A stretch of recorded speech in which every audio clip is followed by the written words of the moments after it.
Продолжим. Сейчас к нашей основной теме возвращаемся. Агенда матери и мои комментарии к ней. А завтра в самом начале я вам прочту любопытное письмо, комментарий к статье Капицы, вот которую я читал, комментарий нашего человека, идущего по пути, с моими комментариями его письма. Это вообще уникальная вещь. Вот завтра с утра я вам это прочитаю. То есть, как он понял то, о чем я говорил, понял замечательно, даже немножко разжевал для большего понимания вот остальными, а я тут еще и прокомментировал. Это учет, да, физик. С отличием закончил Московский государственный университет. Физмат. Он хорошо, четко уловил вот в статье Капицы наше, так сказать, вот направление веяния. Идет по пути, замечательно идет, делает все, что надо, и успехи у него самые настоящие, не дутые. Хорошее письмо. Ну ладно, теперь непосредственно обо всем, что касается пути сознательной духовной эволюции, о многом. Цитирую мать. «Чем больше не сходит силы, тем более крепким должно быть наше физическое тело. Это очень важно». Так вот, интенсивная работа нисходящей божественной силы в физическом теле доставляет человеку больше всего неприятностей. Особенно тем, кто отказывается сознательно эволюционировать. Вот есть люди, которые упорно сопротивляются эволюционному процессу, это подавляющее большинство земного человечества, а эта сила всеми правдами и неправдами, порционно, во сне, в любое время проникает в наше физическое тело и вызывает в нем только деструктивные изменения, то есть только разрушительную работу проводит эта сила, если вы ей сознательно не открыты. Потому что эта сила, она в трех ипостасях себя проявляет. Это то, что разрушает, она должна что-то разрушить. На этом месте она должна что-то построить, новое, да? На время эта сила фиксирует вновь построенное, потом разрушает, потому что это устаревает, потом опять строит, потом фиксирует. И в таком алгоритме эта сила должна работать в идеальном варианте, если мы ей открыты, если мы сознательно эволюционируем. Понятно или нет? Но люди закрыты, отказываются сознательно эволюционировать. И эта сила все равно порционно или обвально, вот в случаях эпилептических припадков, она может просто обвалиться в физическое тело. Эпилептический припадок – это не что иное, как обвал, лавинообразное сошествие в тело вот этой самой силы. В один момент. Вот классическая эпилепсия, есть алкогольная эпилепсия, это тоже к этому относится, и посттравматическая. Есть эпилепсии, которые эпилепсии говорят. Это как раз вот тот самый исход энергии, неконтролируемый, макушку головы, который вызывает судороги тела с потерей сознания. Правда, этому припадку эпилептическому, как Достоевский описывал, он классический эпилептик, предшествует такое состояние благости, вот когда эта энергия напрягается, сила вот где-то в районе макушки головы начинает концентрироваться, начинает состояние благости, вот такое, благодать. А потом полный провал сознания, начинаются судороги. Это та самая сила, о которой идет речь. Она реально существует. И, по сути, 90% так называемых эпилепсий, диагноза, это отказ сознательно эволюционировать людей, которые готовы это делать, у которых магнит сердца притягивает эту энергию, просто притягивает. Понятно? Этих людей лечат противосудорожными средствами. Я называю это лечением от эволюции. Лечат от эволюции. Вот и все. Те, кто открывается этой силе, не принимая долгое время еще препаратов с противосудорожных, у них это проходит. Понимаете, да? И вообще должна появиться, но вряд ли появится, в медицинской науке, должно появиться в медицинской науке такое направление, как эволюционная медицина. Потому что эволюционный фактор духовной эволюции, в медицине совершенно не учитывается. Вот это давление этой силы, то, что она вызывает в организме. Сейчас заметили, участились онкологические заболевания в молодом возрасте. Есть такое? И вообще на первом месте в мире, там, где медицина поставлена достаточно хорошо, сейчас борются в основном с чем? С онкологией. С онкологией вообще бороться бесполезно. Она всегда будет при соответствующем уровне медицины на первом месте, как основной фактор расставания человека с физическим, расставания души с физическим телом. Потому что это заложено в природный механизм.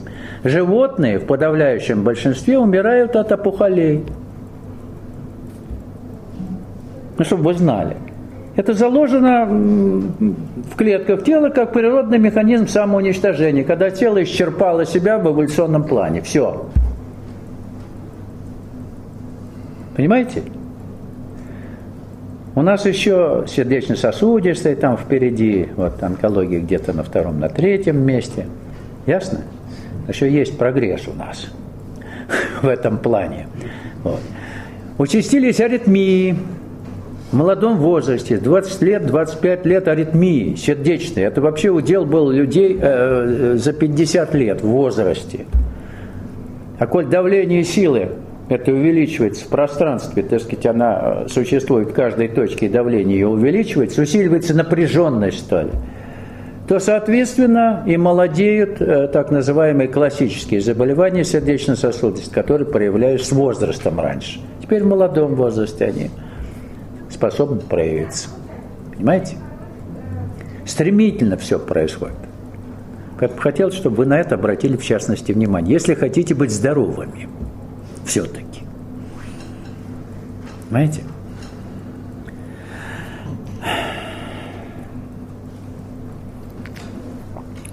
В смысле телесного здоровья.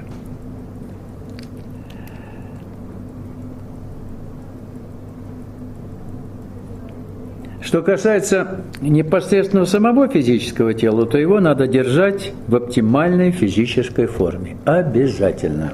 Тело у нас животного происхождения. Он требует нагрузки, требует определенного мышечного тонуса. Чтобы сама по себе работа, трансформирующая работа эволюционной силы, шла без каких-либо серьезных издержек на телесном уровне. Мышечный тонус обязан поддерживаться. Вы должны его поддерживать. Понимаете? Или не очень? Обязательно. Это истинно материальное образование, которое призвано выносить в себе духовную сущность. Вот духовная сущность в этом материальном образовании, и чем оно более здоровое, это материальное образование, в смысле физической формы, тем проще и духовной сущности в нем проявиться. Понятно? Но не факт, что в ущербном, но в любом ущербном, изуродованном с рождения физическом теле бывают генетические какие-то проблемы. Духовная сущность остается неповрежденной. И любое физически поврежденное тело способно выносить духовный носитель. Ясно? Чтобы уж очень не отчаивались. Но лучше, когда оно, физическое тело, находится в тонусе. Понимаете, да? Ясно или нет? Легче переносится все, в смысле каких-то необычных явлений на клеточном уровне, на телесном уровне. Так вот, физические упражнения – это своеобразная молитва для тела. Я называю физические упражнения молитвой для тела. Я не случайно называю молитвой. У меня были дважды периоды. Где-то один раз это 3 недели, другой раз, по-моему, было 2 недели. Сейчас я уже по времени не могу вспомнить, сколько это продолжалось. Периоды кажущейся богооставленности. Как будто я был полностью изолирован от той силы, которая во мне все время пребывала, вибрировала благодатно. Потом как будто меня Господь оставил. Это был период перед концом света, если помните. В 2012 году объявляли конец света, когда на Земле было полное сумасшествие. В декабре ждали, что календарь инков или майя закончился, там им камней не хватило, они же на камнях был календарь. В общем, закончился календарь и ждали, что с окончанием их календаря все рухнет. Но ничего, не рухнул, но был период такого повального сумасшествия в земном человечестве, средства массовой информации, желтые прессы это самое поддерживали вот этот пораженческий настрой. И вот был период кажущейся богооставленности. Только физические упражнения мне, как молитва для тела, помогали ощущать божественное присутствие. Вот дважды у меня было так. Вот. Угнетать тело, издеваться над ним, морить его голодом, холодом, намеренно причинять ему физические страдания, как это делали монахи-аскеты, совершенно недопустимо. Но вы, наверное, намеренно причинять физические страдания телу не будете. Да? Голодом тоже вы его, если морите, то не часто, а периодически. Да?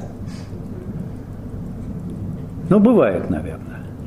Пробовали там не есть. Я тоже пробовал, я расскажу о своем опыте. Я такой крайний опыт проводил, чтобы понять самому вообще, где предел тому, что не надо делать, если ты открыт потоку. Если поток все работает, то там много нежелательных всяких процессов начинает происходить, причем на фоне голодания. Вернее, уменьшение количества пищи, я правильно сказал, не на фоне голодания. Вот я расскажу об этом. Вот. Излишне нежить тела тоже негоже.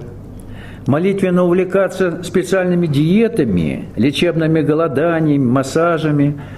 Значит, чрезмерная забота о теле в таких случаях, в общем, приводит к тому, что вы то, что неизбежно потеряете, вы, в общем-то, об этом сильно заботитесь.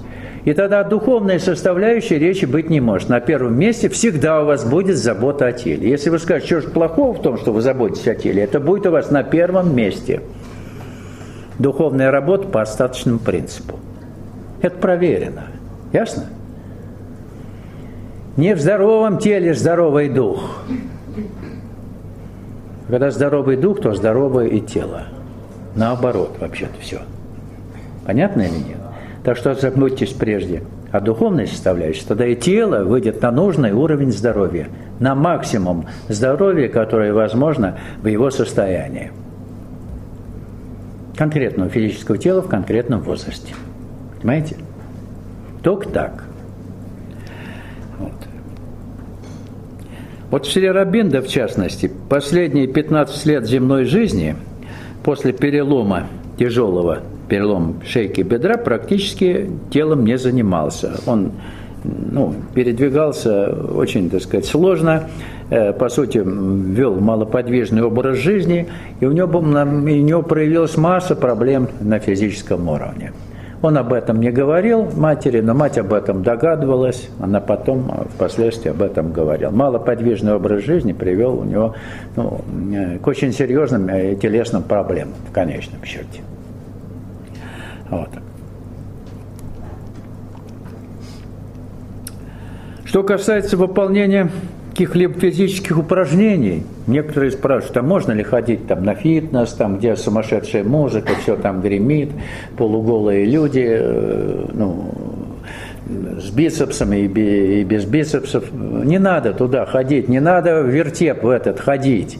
А я, говорит, дома не могу, это не стимулирует меня, это вот мне надо бы коллективно, дома, аккуратненько, с подножными подручными средствами. Всегда все можно сделать дома. Все можно делать дома. И каких-то конкретных рекомендаций, что делать и как делать, конкретно делать, я вам дать не могу. Но общие советы могу дать. Общие советы, да. Во-первых, занятия должны быть регулярными. Пропуски возможны, по каким-то там причинам. Вот у меня бывает, я уезжаю там куда-то, то, что у меня дома там приготовлено, там велосипеда, естественно, я лишаюсь, да, у меня, когда я дома, часовые прогулки с утра на велосипеде, это, норма, час, это 18 километров я проезжаю. Это норма, просто норма. До завтрака, потому что я не завтракаю, до обеда, вот у меня это прогулка. И еще где-то полчаса нагрузка физическая, верхний плечевой пояс. Что у меня там есть, могу отжиматься от стола, ноги на стол, вы от стола, я ноги на стол и на пол. Вот. Делаю упражнения, гантели у меня есть, резинка есть, все подручное, все дома. Никаких особых вот этих самых изысков, физических нагрузок. Что тибетские монахи позы, йогические позы. Но это статика, это не нужно. Это вообще не нужно нам. Не нужно нам, коль мы открытый поток, который формирует в нас новую структуру. А вы статику, в общем-то, фиксируете во всех этих упражнениях. Если хотите помереть, делайте. В смысле, умереть здоровым. Но все равно не удастся умереть здоровым. Знаете, вот это очень сложно, оказывается. Потому что обидно умирать здоровым, поэтому все-таки Господь предусмотрел умирать больным. Ясно? Чтобы хоть задумались о жизни. Вот.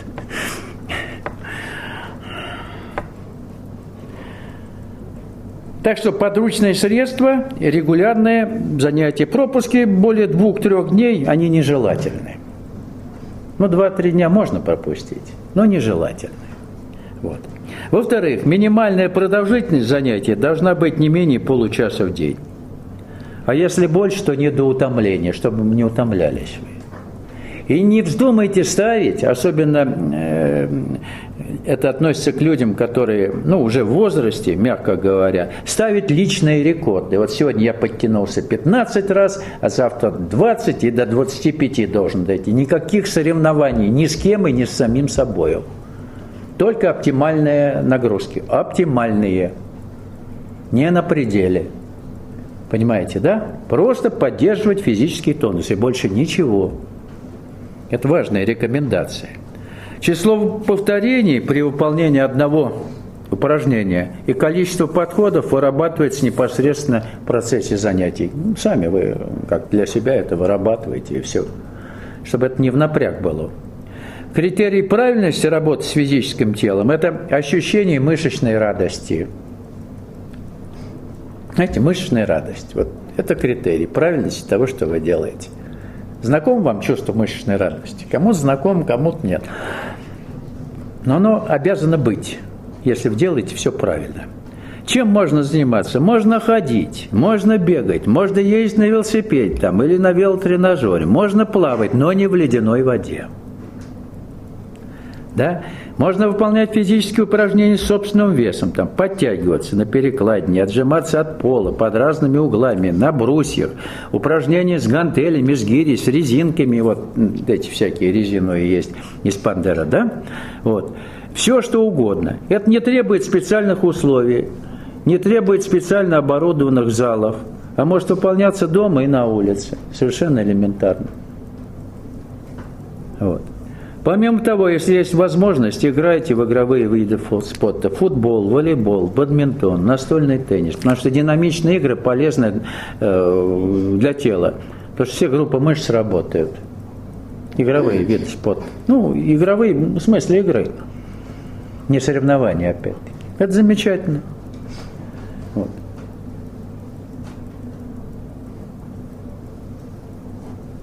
Это все, что касается, так сказать, физической нагрузки для тела. Тело обязательно должно находиться в оптимальном физическом тонусе.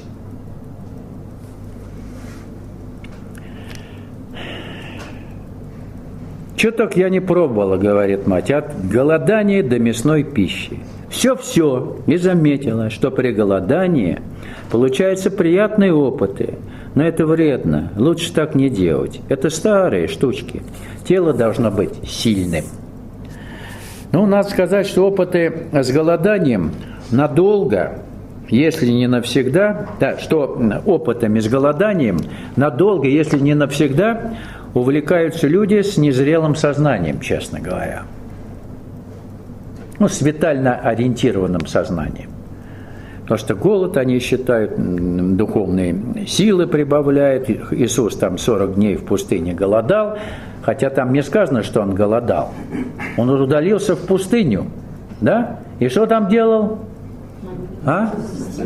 В молитвах. Он вообще-то уединился для того, чтобы родиться в духе. Он постился от мира. Где он? Не в пище. Это пост от мира, от людей. Вот чтобы изолированно там состоялось вот то, что у него в пустыне состоялось. Откуда он вышел в силе духа и в благодати. Он там, безусловно, родился в духе. При крещении у него, в общем-то, в нирвану вышло сознание, потом пошел нисходящий поток. Когда Иоанн его крестил, он говорит: о, все, Сын Божий, голубь у него слетел, поток у него пошел. А потом он пошел в пустыню, там вот попаститься от мира, поголодать, и за 40 дней он вышел оттуда новым человеком. А подражатели, рьяные, глупые, думают: сейчас 40 дней понием, и все, и почти спаситель. Это неправильно. Ешьте. И 5 дней, и 7, и 8, и 10, и 40. Кушайте, но оптимально. Ясно? Голод в духовной реализации противопоказан. Крайне противопоказан. Я сейчас вам объясню, почему. Это мною проверено. Я все проверял.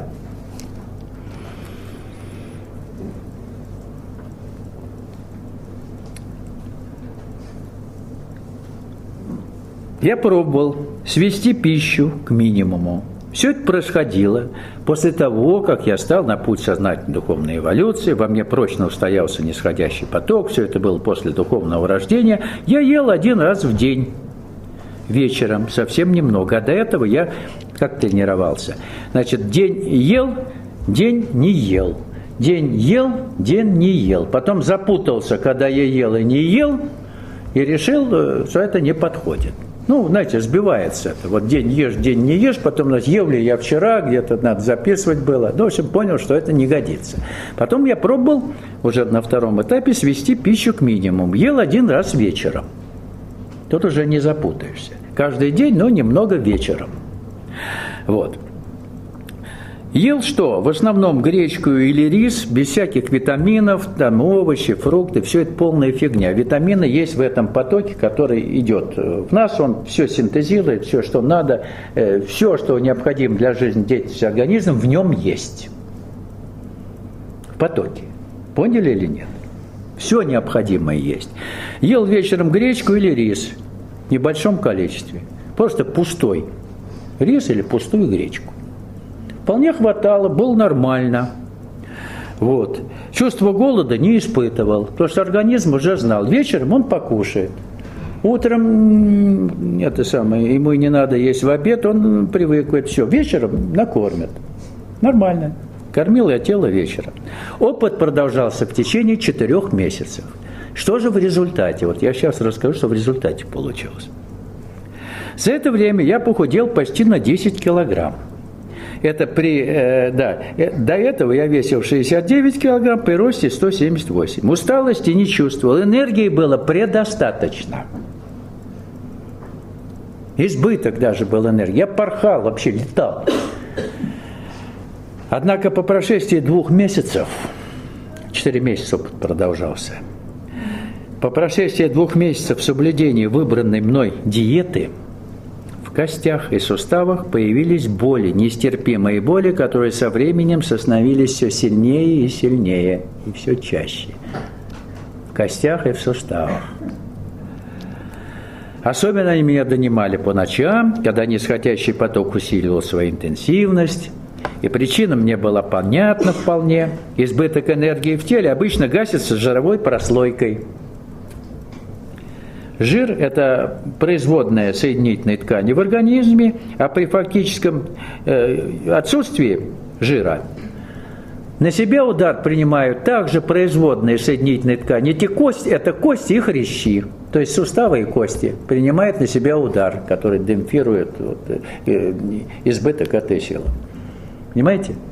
Бьет по костям и по суставам, 100%. Поток есть, поток могучий. Это тот, кто по пути не идет, он может голодать, не голодать, эксперименты, экскременты там свои проводить, пусть проводят. Но если вы открыты потоку, это может обернуться очень нехорошей вещью. Понимаете, да? Я просто на опыте это изучил. Вот. А что кости и хрящи, так же, как и жир, являющийся производными соединительной ткани, принимает на себя удар. Опыт я, естественно, прекратил И когда набрал 2-3 килограмма веса, ну, за счет жира, в основном боли утихли.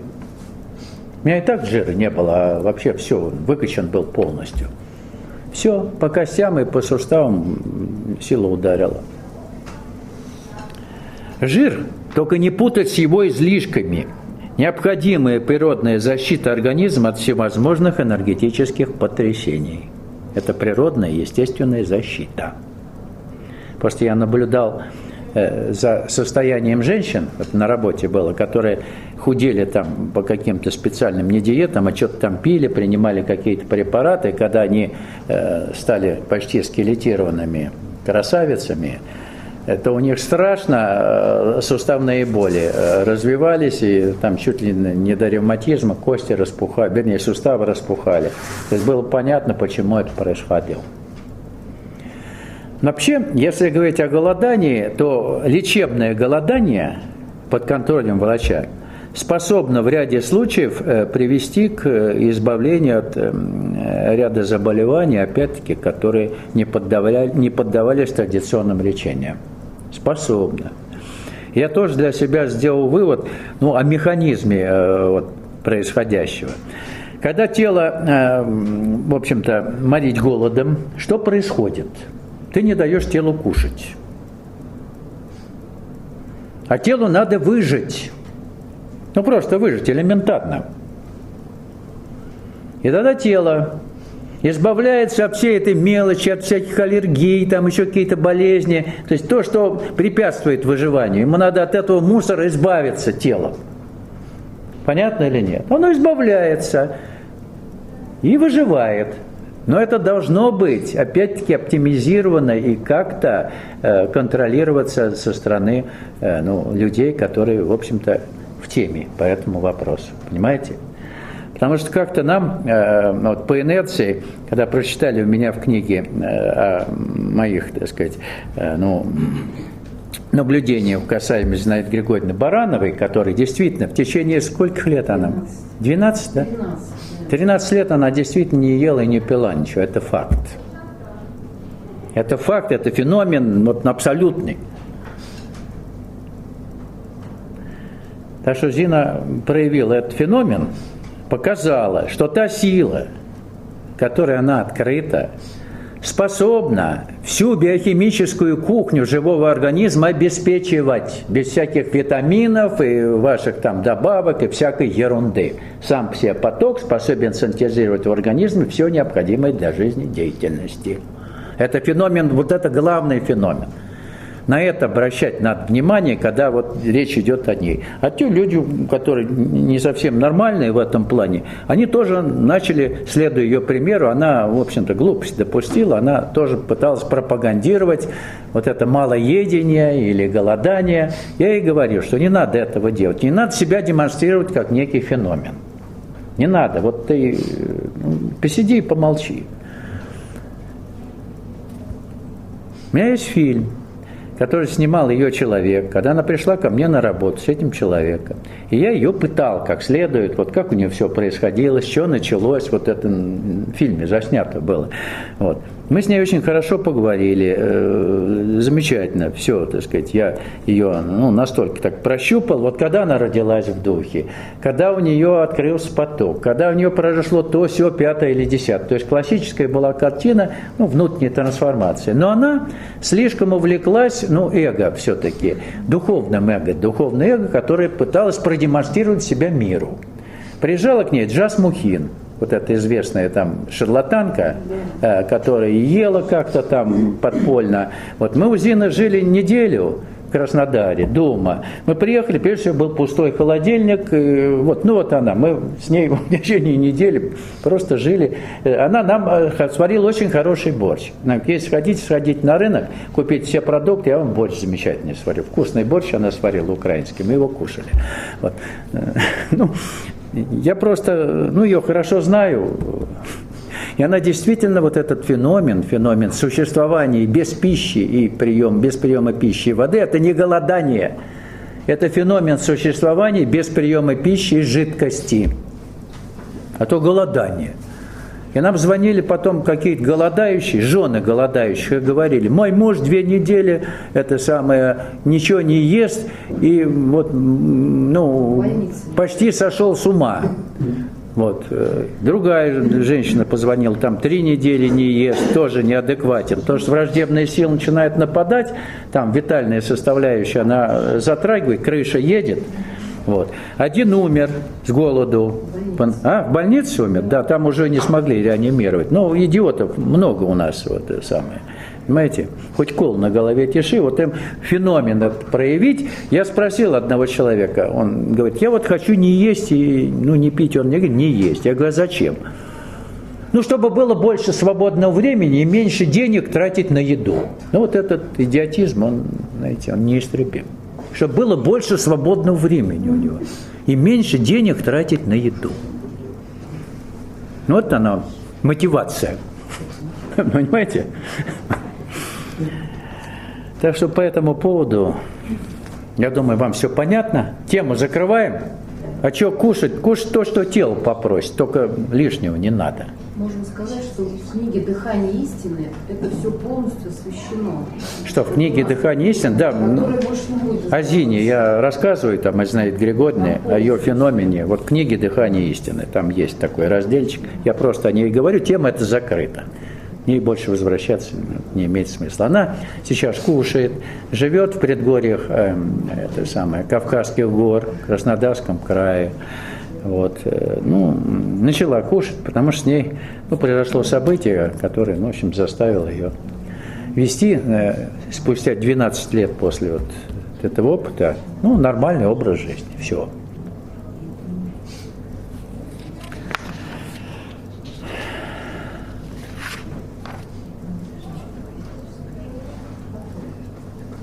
Так что те, кто увлекается праническим питанием, так называемое, это называется еще праническое питание, не открыты потоку нисходящей силы, и потому их эксперименты с голоданием физиологически потекают по-иному. Им это может доставлять витальное удовольствие, но если вы открыты потоку, то беда. Ясно? Организм начинает разрушаться. Это факт. А с нисходящим потоком шутки плохие. Те, кто ему открыт, не должны производить никаких экстремальных опытов с питанием. Не впадать в этой сфере в крайности. Пищевой режим постепенно устанавливается в зависимости от потребностей вашего тела, к которым надо учиться прислушиваться. Потребности тела, они дают о себе знать. Со временем это становится очень ясно. Что ему надо, что ему хочется, что ему противопоказано. Насильно его в ледяной воде купать или в бане парить там до изнеможения нельзя. Я всегда привожу пример. Возьмите кошку или собаку, посадите ее в прорубь. У нее же тоже животное тело, она там будет сидеть? Нет? Как вы думаете? Нет. И в баню на полку пару напустите и туда животное посадите. Будет оно там сидеть? Вряд ли. А вы почему-то сидим. Рекорды ставим или в холодной воде испытываем счастье великое. Да, вы испытываете счастье, потому что это стрессовое мероприятие, и при стрессе выделяется апоморфин в мозгу. Вы подсаживаетесь на наркотическую иглу. Наркотик выделяется при стрессе. Так что вам, даже если не хочется лезть в воду, вам надо дозу наркотика получить. Поэтому вы туда лезете, обреченные, получаете дозу. Понятно? Это так, я к сведению. Как механизм привыкания к этим мероприятиям. Не знаю, к жару, к пару, там, наверное, не совсем так, но тоже стресс. И я сам-то в холодной воде, к счастью, я не купался так, чтобы уж очень. Вот. Правда, неделю назад 7 градусов там в Байкале были, в порте Байкал. Я, окунулся. Нормальная температура, как в проруби, не знаю. Там больше 4 градусов не бывает, холоднее вода. 7 тоже нормально. Вот так, вылетел и все. Но с достоинством. Вошел с достоинством и тихо вышел. Знаете, так, спокойно. Да, правильно, так я входил. Вот свидетель, вот Эдуард сидит. Он тоже вошел и ничего говорит. В Чили вода теплее, говорит, значительно, там 30 градусов, но тут 7. А? Там 18. Ну 18, ну тоже в 2 раза меньше. Так что вот, это to swim. Beautiful to swim. Плавать. Так что нормально. Вот. Ну, а в Подной, да, я высиживал такие температуры, то все убегали, вот те, кто со мной туда заходил. Но это была глупость, конечно. Это было в период моего спортивного торжества. Вот тогда все было как-то вот так, эгоистически поставлено круто. А потом я вот теперь только хочу тепло, чтобы в бане было. Тепло, чтобы ноги не мерзли. Ну, бывает, в баню придешь, да, а ноги мерзнут. Это же не баня. Но чтобы ноги не мерзли, и все. И больше не надо. То есть телу это не нужно. То есть не надо его вводить в стресс. Совсем не нужно. Мы-то думаем, что польза какая-то от этого экстрима. Нет никакой от этого пользы. Вообще завтракать не имеет смысла. Точно я вам могу сказать, потому что за ночь вы напитываетесь энергией, шлаки все из организма выводятся. Зачем с утра вообще кушать? До обеда можно вполне пищу не принимать. А до этого нагрузившись еще физически. Нормально. Ну, если есть возможность в это время нагрузить себя физически. А в обед уже можете покушать. Вот я, например, ем в обед, моя основная еда вот дома, это суп, первое, любой суп. Там овощной, ну, не мясной, естественно. Там что-то все накидать, будет нормально. Потом, как это вот называется, это вот ваше растение. Вот я называю это, как, гельминты, вот эти вот, латиноамериканские. Вот такие длинные шланги, это растения белковые. Вот они меня подсадили на это растение. Вот. И как грибной суп варишь, режешь, вообще феноменальный продукт. Как название это? Они все равно не запомнят, скажи. Как? Коча-юю. Я не понимаю название, но продукт хороший. Мне он понравился. Так что я периодически варю из него суп. Пообедал первое, покушал и вроде сыт. А вечером уже можно там еще чего-то. Так что ешьте в меру. И не 2 руками, одной.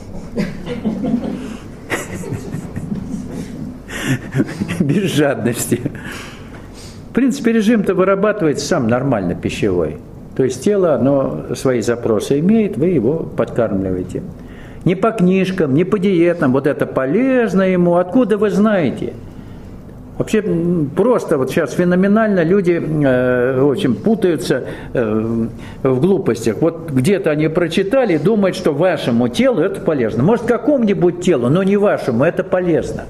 Но вы же огульно, вы все на себя понимаете. Кто-то там сказал, что это очень полезно, и вы это едите. А вам надо, чтобы этого поменьше было, что вы едите-то, понимаете или нет? И только само тело может вам сказать, что ему нужно, что ему угодно, а что ему противопоказано? Само тело. Вы даже не понимаете, как к нему прислушиваться, потому что у нас в голове это полезно, это вредно, это вот то, 5-е, 10-е. Вы же все вычитали, вы все умные. Понимаете? Ну, хотелось бы, чтобы тело само давало знать то, что вам действительно необходимо, а то, что ему противопоказано. Со временем это будет, но не сразу. Поэтому откажитесь от специальных диет, о пользе там. Ешьте, вот я предлагаю, вот гурманам, те, которые, привыкли Богу молиться, как Богу, пищевому режиму, предлагаю на полгода на доширак посадить, и все. Сразу вся дурь вылетит. Вся. Просто она перестанет существовать. А потом будете есть нормально. Понятно? Шутка. Почему шутка? Нет, а кто-то... Нет, я просто... Вылетит вместе с ЖКТ, Александр Васильевич. Чего? Куда вот? Я ел год доширака, и нормально. Вы с собой не сравниваете? Я же должен был проверить, что такое доширак. Нормально? Другой доширак. Какой другой? Обычный китайский доширак. Не китайский, это наш какой-то. Какой наш? Китайцы производят. Макароны-то китайские эти. Чего вы вот опять доширак? Почему вы его не любите-то? Так же, как китайцев. Вы не любите доширак и китайцев. Почему? Какое у вас предвзятое отношение вообще к продукту? Говорят, что вредный. А?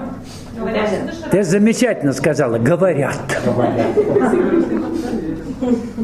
Надо все опытным путем проходить, а не слушать, что говорят. Понятно? Может, доширак вас к жизни вернет. Вы уйдете от этих искусных диет и займетесь, наконец, духовной жизнью. Потому что доширак нет забот. Кипятком заварил и съел. А так вам что купить, как сделать, как повкуснее. Заварил и съел. Больше времени остается для духовной реализации. Поняли или нет? Поняли или не, не очень? Ну, это так. Поэтому я тут категорически, на месяц на доширак сядьте, посмотрите, что будет. Да. На 2 дня хотя бы. Ну, на 2 дня, не, на 2 дня мало. Ну, ладно. Так что не делайте культ из еды на самом деле. Потому что если вы привязались вот к еде, к полезности пищи, вы так на этом и застрянете. И духовная составляющая у вас будет на нуле, даже не на 2-м месте. Понятно? Это я всерьез вам говорю. Просто это проверено. И все.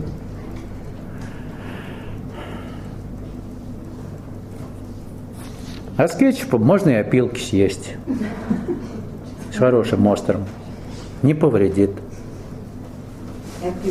А? Опилкам точно. Вот, ну ладно. Я спустилась в одну область человеческого сознания, а следовательно и своего тела. Никогда мне не приходилось видеть ничего более трусливого, слабого, жалкого.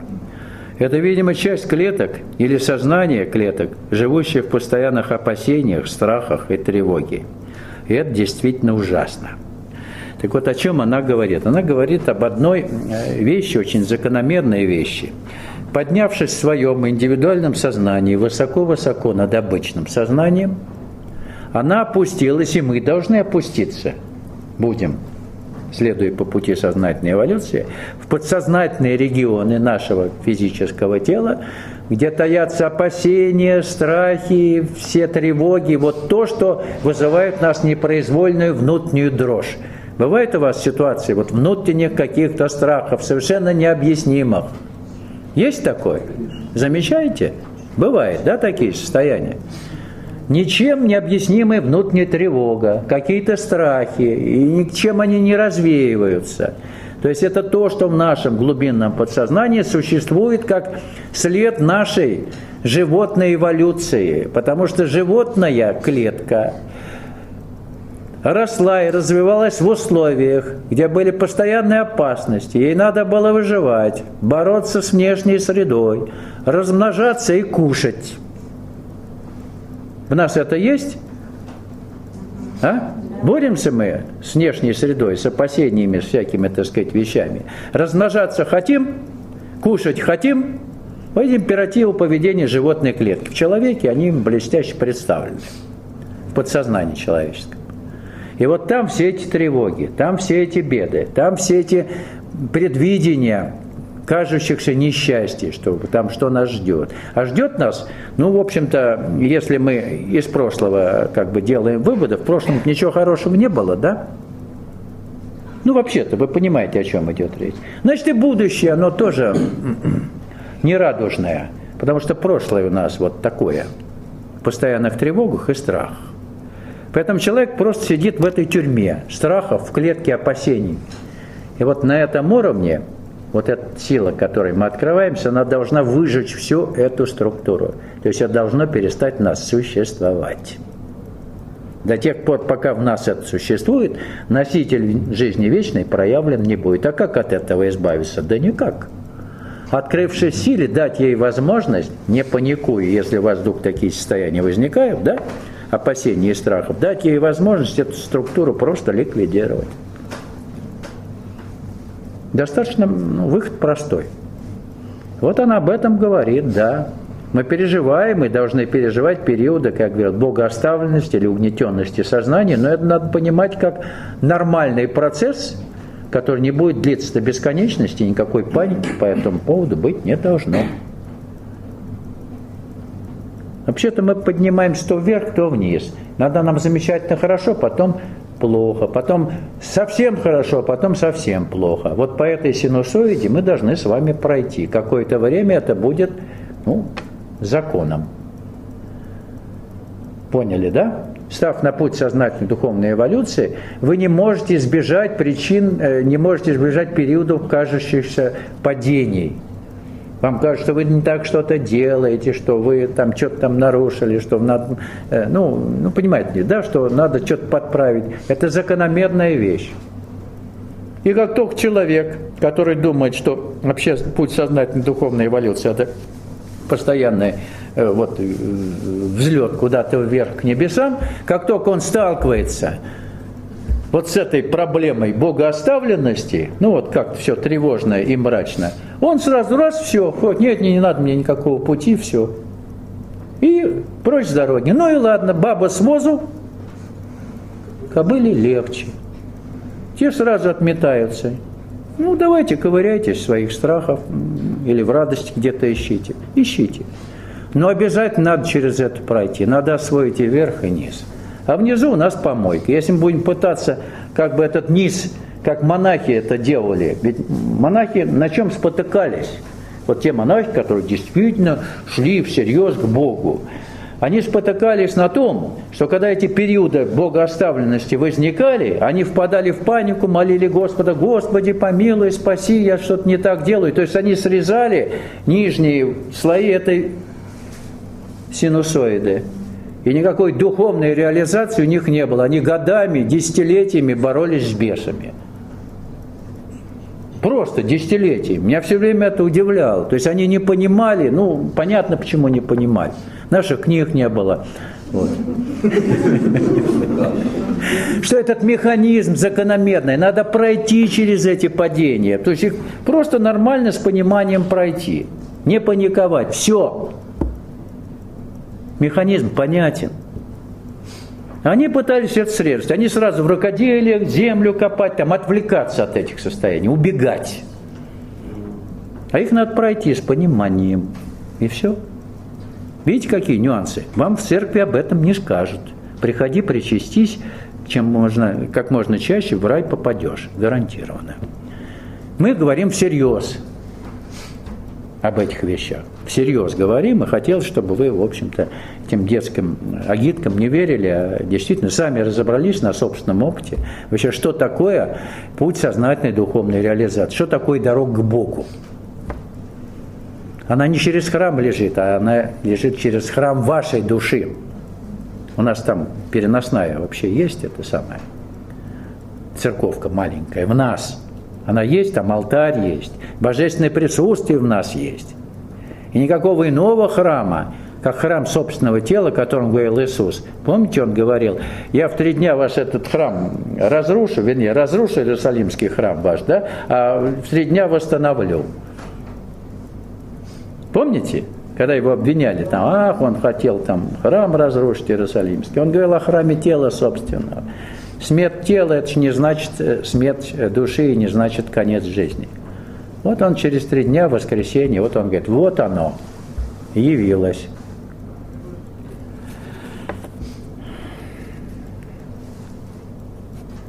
Так что те пораженческие структуры, которые заложены в наших животных клетках, в нашем животном подсознании, они должны быть уничтожены, они должны сгореть, они должны перестать существовать. И та сила, которой мы открыты, она этот процесс совершенно блестяще реализует. Не быстро, не сразу. Я не буду говорить о сроках, сколько требуется для того, чтобы это было вычищено окончательно. Но не так много времени, если вы правильно понимаете, что с вами происходит, и не паникуете. Вот и все. Ничего страшного в этом нет. Состояние такое муторное, да, тошнотворное, да. Этому надо радоваться. Я всегда обращаю внимание на то, что если вы вдруг оказались в состоянии, когда вам плохо, самая важная работа этой силы происходит в подсознании в эти периоды. Это вам хорошо, вам и так хорошо. А грязь-то остается внизу. Если грязь еще осталась, значит, вам обязано быть плохо в какие-то периоды, чтобы постепенно это было уничтожено. И были когда-нибудь у стоматолога, да? вот это сверлит вот этой штучкой. Он же не сразу вас вонзает, он так потихонечку, так, потом отпустит, так, потом отпустит. Также вот эта вот подсознательная чистка, она происходит муторно, потом ничего, потом опять муторно. В течение какого-то времени все это вычищается. Понятно или нет? Духовная работа без периодов кажущихся падений невозможна. Правильная духовная работа. Так не бывает. А вы как только с этим сталкиваетесь, все, лапки кверху, паникуете. Ты уже не паникуешь? Паникую. Паникуешь? Я тебе дам. Ну, я просто знаю, мне же кое-кто говорит, как у них это самое происходит. Я не только по себе знаю, я много чего знаю, но не обо всем говорю.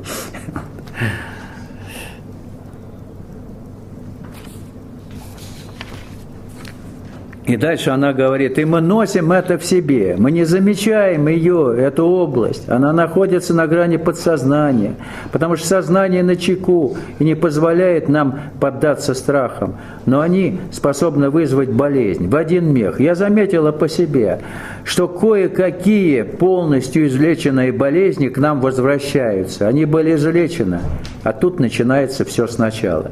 Так вот, надо сказать, что в сфере человеческого темного подсознания гнездятся записанные на подкорку зачатки всех ранее перенесенных нами заболеваний. Как бы записано, как в компьютере, да, в памяти компьютера. В подкорке это записывается. Вот. И они только ждут удобного момента, чтобы проявиться вновь. Как только мы засомневались, как только какой-то маленький симптомчик в нас проявился ранее перенесенной болезни, мы уже почти больны. Мгновенно из подсознания вся структура выходит, и она может материализоваться очень быстро. Вот так развиваются хронические заболевания. Только вспомнили, что у нас был какой-то маленький симптомчик, он через 5 минут пройдет. Нет, вы вытаскиваете всю эту структуру, то есть пусковой механизм. Она выходит, это матрица, как хотите, на которой записана сама патология, и воспроизводится вновь, вы уже больны. Все. Это элементарно делается. Как только у вас мысль малейшая появляется, что вы больны, все, вы сразу заболеваете. Это закон. Если причина болезни, таящаяся в подсознании, не искоренена, то болезни периодически будут возвращаться. Вот та сила, которой мы открываемся, она способна все это полностью оттуда вырвать с корнем, просто уничтожить. Поэтому те боли, которые у вас будут возникать в костях и суставах, они к болезни никакого отношения не имеют. А все остальное болеть, в общем, не должно. Понимаете или не очень? И делает эту работу, которая вычищает в подсознании все эти огрехи наши, эволюционный перегной, божественная сила. Не знахарь, не врач, не какой-то иной специалист, а божественная сила, которой мы открыто даем ей возможность всю эту работу трансформирующую провести, не мешаем ей работать. Поэтому мрачные периоды в процессе исследования пути сознательной духовной эволюции надо приветствовать. Именно в мрачные периоды, в которые погружается наше сознание, главная работа в подсознательных регионах происходит по искоренению всей этой нашей пораженческой дряни. Понятно или нет? Теоретически понятно, теперь практически, знаете и помните. Радоваться надо, когда вам плохо. Вроде плохо. На самом деле самая главная работа идет в эти периоды. Я не шучу. Это так. Вот через это надо пройти. С пониманием. То есть, получив правильное духовное просвещение, вы уже во всеоружии. У вас есть противоядие, спокойствие, ровность и понимание всего происходящего с вами. Все. Больше ничего не надо. Не хочу быть ни строгой, ни критичной, но этот мир разыгрывает комедию перед самим собой. Это не чистое кривляние. Просто каждый чувствует потребность разыграть комедию для самого себя. Комедия может быть героической, драматической, трагической, поэтической, но в 99 случаев из 100 она оказывается любовной. Блестяще она сказала. Люди живут всевозможными состояниями души и их словесным выражением. Так вот, жизнь каждого человека, то есть каждого из нас, это действительно спектакль. Это спектакль, который он, человек каждый, прежде всего разыгрывает перед самим собой. Вы страдаете, вы же говорите какие-то слова, да, когда вам плохо. Вы вступаете в диалог с кем-то вот в самих себе. Есть такие, так сказать, спорите внутри там с кем-то, а? В зеркало смотрите, какие вы бедные, какие несчастные. У меня все время, в периоды, когда действительно были критические ситуации на всех фронтах, в основном на любовном, конечно, моя душа, она мне говорила: Сашенька, милый, не дури, все это глупость. Я так встряхивался: да, глупость. Все пройдет. И действительно проходило. А? Глупость это. И когда ко мне приходит девушка или женщина и говорит: люблю, не могу, нашла свою половинку. Я смотрю, давно нашла, месяц назад, моя половинка. Я говорю: полгода, подожди, а? Повремени. Приходит через год, говорит: вы правы были, Александр Васильевич, полгода так, вы были правы, я не послушала меня, половинку нашла она. Через полгода и год нет половинки этой, все, потому что не то ищете.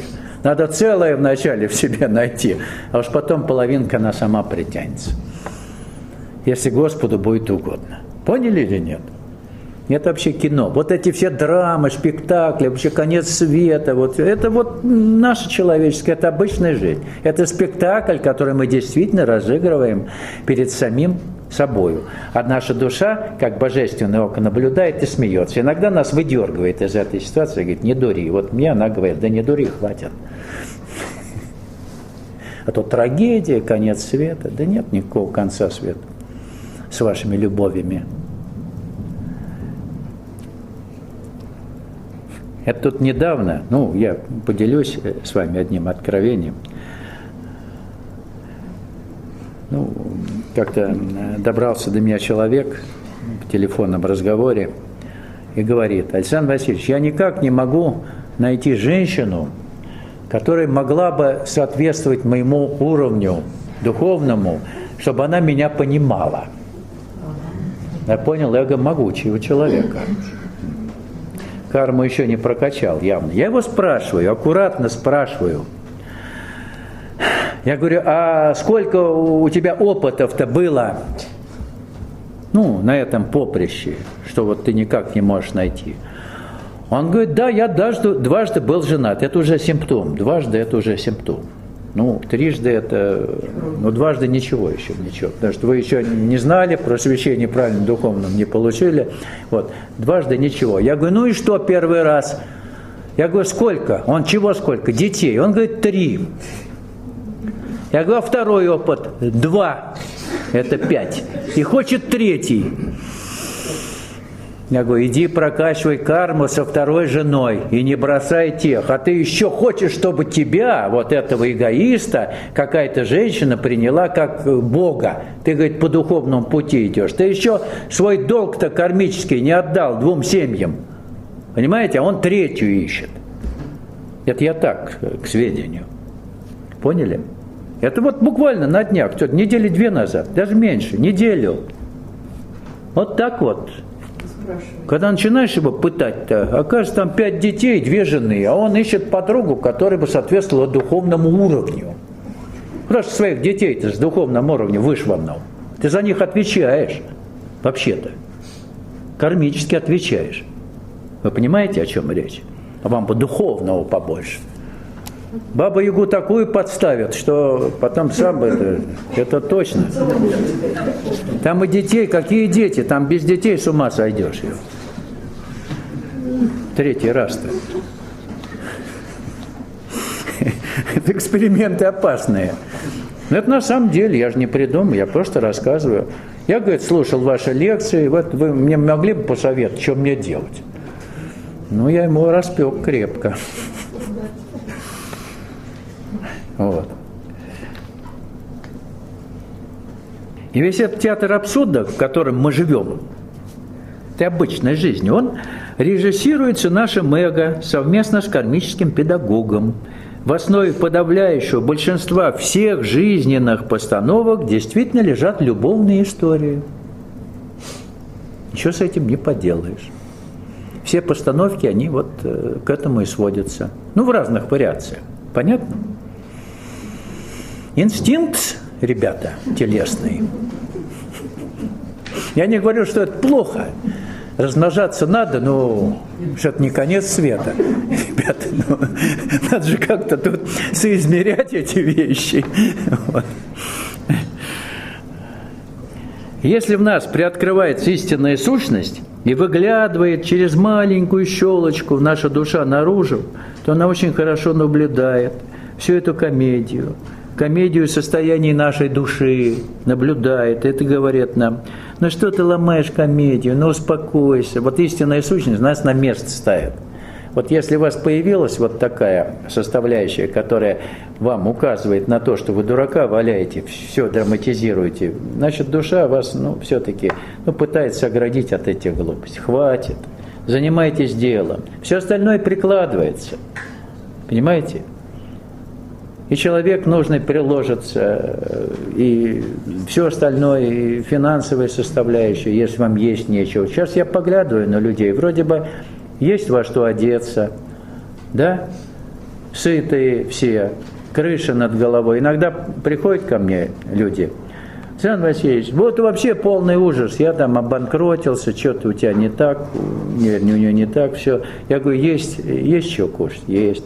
Вот, дом есть, крыша над головой есть, во что одеться, я смотрю, нормально одет. Жить можешь еще? Могу. Я говорю, что ты ноешь-то? Что ты ноешь?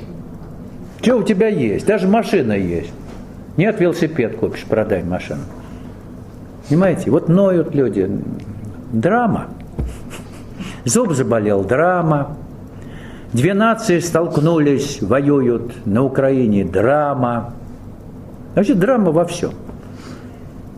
Хватит драматизировать жизнь-то. Она вообще-то смешная.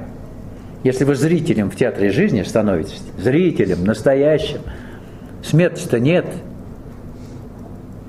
А коль нет смерти, то и драмы никакой нет, наверное. Понимаете? Самая настоящая трагикомедия.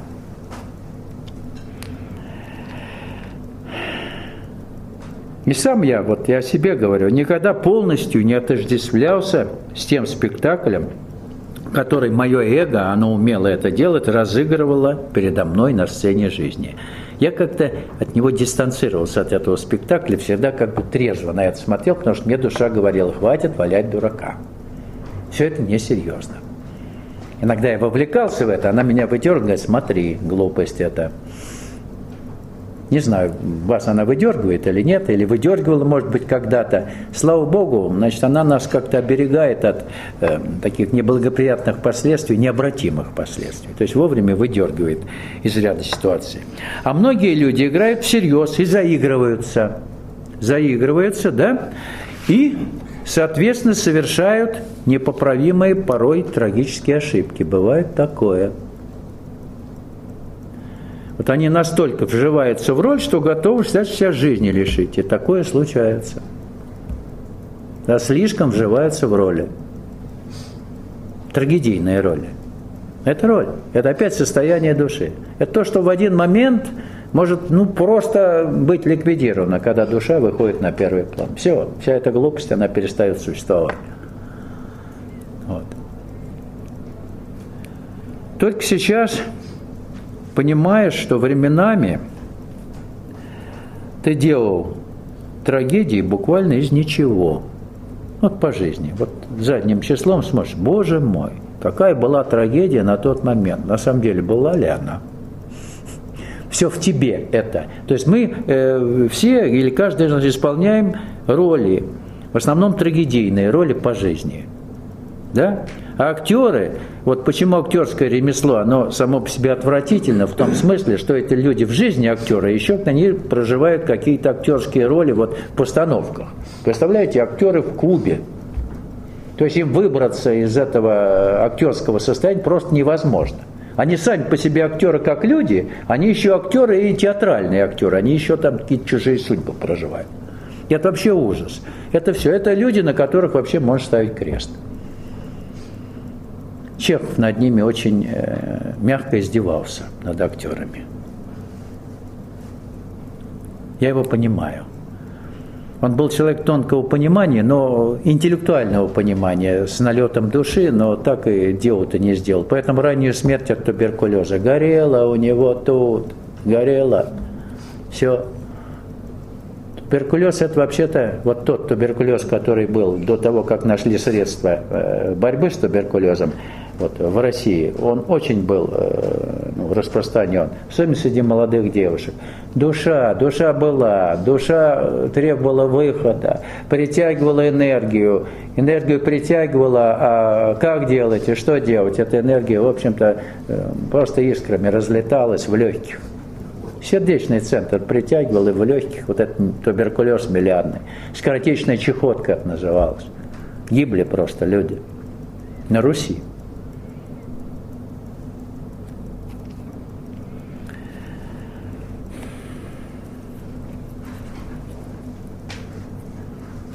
Когда-то давно, еще до того, как я стал на путь сознательной эволюции, когда я писал стихи, да, я по поводу нашего актерства в жизни высказался, даже не подозревая, что потом я только пойму, что это такое, что я написал тогда, когда еще не стал на путь. Я написал следующие строки. «Глядим себя с прокуренной галерки, фальшивим роли, Господи, прости, и чей-то тщетный шепот из суфлерки пытается ненужное спасти». То есть актерство. Вот оно. Глядим себя с прокуренной галерки. Вот так. Еще я кармический закон замечательно описал. Тоже интуитивно. Я сам себе судья и царь и бог. Я сам себе и раб, да и хозяин. Я сам себе награды приберег. Я сам себя казню и истязаю. Все беды и неприятности только от нас лично. Это кармический закон. А то мы обвиняем обстоятельства, какие-то условия там сложившиеся. Сами мы источник всех своих бед и неприятностей. Не надо ни на кого сваливать. Это педагогика кармическая в жизни. Надо пройти через этот шкуродер, чтобы выйти очищенным из этого. Вот и все. А мое сознание, вот по мере продвижения по пути, оно, по крайней мере, менялось 4 раза. Я сужу об этом по изменению моей личной подписи. Личная подпись моя менялась 4 раза. Меняется сознание, меняется подпись. Вот подпись вроде бы незыблемая, то, что должно остаться на всю жизнь. Но раньше-то, когда был молодой, все было впереди, радужная перспектива, подпись такая была, ну с ума сойти, но крыши не было. Знаете, вот некоторые подписи крышуют сверху. Это значит, у них есть властная рука, они чью-то волю исполняют. Я был свободной волей человек. У меня росчерк был внизу, не сверху. Вот. И 4 раза менялась подпись. 4 раза менялась. По мере умаления эго меняется подпись. Она становится все более. Вот я бы вообще сейчас просто прямую линию писал, но прямая линия не идет в расчет, надо какую-то завитушку вначале делать, иначе не поймут. Но какую-то среднюю подпись я сохранил. Когда паспорт там выдавали, там надо помнить, как я тогда расписывался. Я сейчас помню, как расписывался, поэтому на документах я вот расписываюсь так, как надо. Стараюсь расписаться старой подписью. А новая, она уже другая, 4-я подпись. Это по мере изменения сознания, по мере умаления эго происходило изменение личной подписи. И вот когда я при расследовании авиационных происшествий, затребует документы, ну, на пилотов, которые в происшествии принимали участие. Ну, в частности, вот когда была катастрофа с польским президентом, с Качинским, вот, мы запросили документы на командира корабля, который угробил и президента, и себя, и всех остальных. Вот. Я увидел его подпись. Это подпись человека, знаете, вот очень осторожного, чего изволите. Вот официантом ему хорошо быть. Официантом, метрдотелем он может быть, но никак он не может быть пилотом. Вот подписи, видно все. А вот эта угловатость и все эти рочки, как Трамп, это сумасшедшая подпись. Видели? На полстраницы подпись Трампа. Это, ну, сумасшедший дом. Кругом углы, извилины, ну там вообще нет ничего стабильного. Куда ветер дунет, как бесы ему что внушат, то он и будет делать. Он марионетка, причем классическая марионетка. Вот подпись личная, она о многом говорит. Но вы специально ее не изменяйте. Если изменится, не расстраивайтесь. А то некоторые спрашивают: Александр Ильич, какая хорошая подпись? Как потренировать, понимаете? Я говорю, я не могу вам сказать, какая для вас подпись будет хорошей. Вот. Так вот, советую, да. Ко мне иногда приходят люди и говорят, что утеряли любовь, что в их душе мрак, из которого невозможно выбраться. Я советую им спокойно подождать. И действительно, через полгода мрак рассеивается, и потеря любви кажется счастьем, вот той любви, которую они называли любовью. Это я вам точно могу сказать. Поэтому не спешите брататься в омут с головой, как Пугачева пела когда-то, да, и не спешите делать добро людям. Ну, никогда не торопитесь. Понятно или нет? Вот, сегодня вот урок мне преподала, или я тебе? Ладно, тихо, не будем никому говорить. Вот такие вещи бывают. Понятно? Никогда не торопитесь что-то делать. Когда эмоции вас подмывают, вот что-то сделать, успокойтесь, сделайте сюда паузу. Понимаете? А там видно будет. Но благодаря этим спектаклям, которые мы в жизни проживаем, пробуждается наша истинная сущность, которая, наблюдая все это, не желает быть зрителем этих витальных постановок. И когда нежелание достигает критической точки, и мы начинаем действительно задыхаться в своих эгоистических перипетиях, вот этих представлениях, тогда мы пробуждаемся к новой жизни, когда устаем играть эти фальшивые роли. А эго всегда роли играет, обязательно. Это его ролевое участие в нашей жизни. Это роль обязательно. Какая-то роль отца, роль матери, роль сына, роль начальника, роль любовника. Каждый свою роль играет в соответствующей ситуации. Там у нас много ролей, она не одна. Не одна, знаете, да? Ну, вот надо все-таки стать нормальным человеком, выйти из этой игры. То есть быть собою, в конце концов.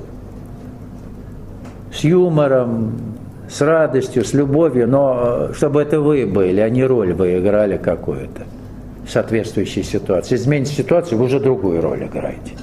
Роль должна быть, одна. Господом Богом вам уготована, и все. И тогда все будет в порядке. Правильно? Вот. Видите, как все просто.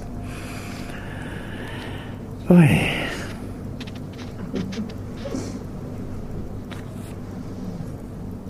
Не устали еще? Ладно, буду вас утомлять. Томлением достигается результат. Мать проделывала эксперимент со множеством людей. Предлагаю им гипотетический вариант бессмертия. Бесконечно долгое продолжение жизни в уже известных сегодняшних обстоятельствах со всеми известными персонажами. Именно этого и хотят подавляющее большинство людей. А далее она открывала карты. Но чтобы стать бессмертным, я цитирую ее, вам нужно постоянно изменяться, иначе неизбежно будет происходить то, что обычно то, что обычно, когда-нибудь, не поспев за переменами, вы умрете. И если вы будете меняться в соответствии с движением, все, что окружает вас сейчас, исчезнет. Поймите, останется жить лишь часть вашего существа, с которой вы сами плохо знакомы. Но это единственное, что может остаться, остальное будет постепенно уходить. Так хотите ли вы бессмертия? Тогда только 1 из 10 отвечал «да». О чем она говорит? Перевожу на русский язык. Люди готовы принять тот вариант бессмертия, который им мил, который им выгоден, который потакает их эгоизму, а не тот, который действительно угоден Господу Богу. Они готовы принять бессмертие только при условии, что все их окружение, милое им окружение, останется с ними навсегда. Кошки, собаки, жены ненавистные или навистные, все, чтобы осталось по-прежнему. Тогда я готов к бессмертию. А если это все изменится, тогда не надо. Лучше буду умирать, но все оставьте при мне. Все равно исчезнет. Но, видите, плохо понимают люди. Что придется с чем-то поступиться, если по-настоящему, поскольку вы привязаны ко всему. Вы привязаны, потому что сама себе привязанность, не просто боязнь потерять кого-то или чего-то.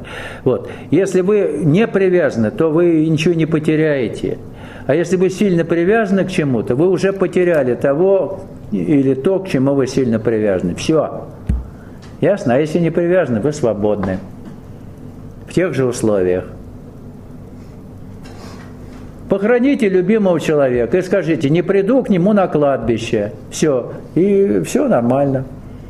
Любимый человек будет жив и здоров. Ясно или нет? Чего вы? У нас вот так вот. Вы все, к этому я привязан, этого не хочу. То есть вы ставите условия перед Богом. Чтобы с этим, нет, тогда получается, как в эти времена-то, когда жили эти люди-то не дикие, а те, которые умирали, потом их жен забивали, несколько жен, лошадей, собак, в могилу все засыпали, чтобы им весело там было. И вам такой вариант бессмертия, наверное, выгоден. Чтобы забили вслед за вами всю вашу родню и туда отправили. Нет, у Господа этот вариант не пройдет. Поэтому что тогда лучше подумайте, может быть, и не стоит по пути-то идти.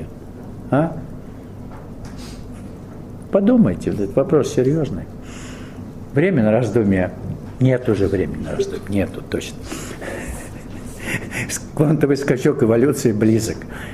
До завтрашнего утра думайте, завтра мне скажете. Готовы вы к тому варианту бессмертия, чтобы потерять все, с Господом в душе остаться? Ясно? Если готовы, то все будет в порядке. А если нет, то все потеряете. И себя, и все остальное. Так. Вы согласитесь умереть, будете жить вечно. Это закон. Люди не хотят менять повседневную жизнь, не хотят расставаться с привычными связями, они хотят законсервировать все в теперешнем состоянии. А это невозможно. Вы не можете ничего законсервировать. Жизнь-то динамична. Ничего. У диких племен, умершего вождя, действительно провожали в загробный мир, погребая вместе со свитой. Сейчас уже нравы другие, но вам хотелось примерно того же самого. Чтобы вы померли, и все остальное вместе с вами было там. А где там, вы даже не знаете. Есть ли вообще что-то там?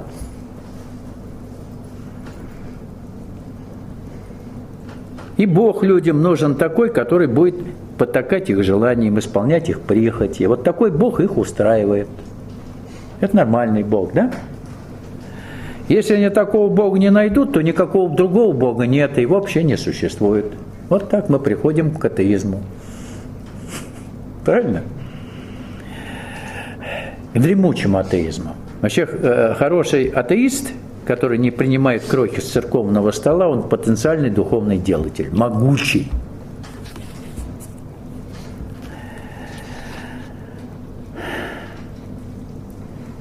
Только оно, Всевышнее сознание, позволяет жить среди ужасающей, неинтересных и пустых вещей в этом мире. А став Всевышним сознанием, ты видишь, что свет живет и жил не только в твоем теле, но и во всех телах, что во все времена наполняли этот мир. И действительно, только истинное сознание, которое в нас проявляется как результат следования по пути сознательной духовной эволюции, сознание, в котором вы с некоторых пор начинаете пребывать, оно наполняет вашу жизнь от сознания божественным смыслом. Только оно, это высшее сознание, в этом суетном пустопорожнем мире помогает тебе жить полноценной жизнью, жить с интересом, наблюдая все происходящее, и с юмором воспринимать окружающий мир. Не саркастическим юмором, а действительно с нотным юмором. Боже мой, люди, чего вы суетитесь? Смерти нет, ты же это доподлинно знаешь. Что все вы играете спектакль. Рано или поздно этот спектакль будет закончен, да? Вот, закончен. Начнется другой спектакль, еще есть время для реинкарнации. Вы так из жизни в жизнь все играете эти роли, эти спектакли. Ну, сколько можно? Сколько можно валять дурака? Хватит, пора заниматься делом. Вы согласны со мной? Теоретически. Ну ладно, теперь бы практически, в общем-то, этим делом заняться всерьез. И тогда вы действительно получили бы ответ не теоретический, а практический. Вот о чем мы говорим, чтобы это стало вашим. Чтобы взгляд на этот мир, вот новый взгляд, он был вашим. Чтобы это не были мои слова, чтобы не верили мне на слово. Чтобы это действительно был ваш взгляд на этот мир, новый взгляд. Вот в чем самая главная задача. А так вы можете мне поверить, да, Александр Васильевич, это хорошо как. Вот. Ну, хорошо-то хорошо, но что-то надо делать, чтобы это хорошо стало и вашим хорошо. Понимаете? И в этом мире, где действительно развертывается божественная игра, нет ни смертей, ни трагедий, а есть только Господь. Или божественное творение, которое потеряло себя в людях. Искорка божественная у нас есть, и потеряла она себя в наших людях, в эгоистичных людях. Вот это надо отыскать в нас. Вот в этом смысл-то игры весь. Найти себя в Боге. И больше ничего.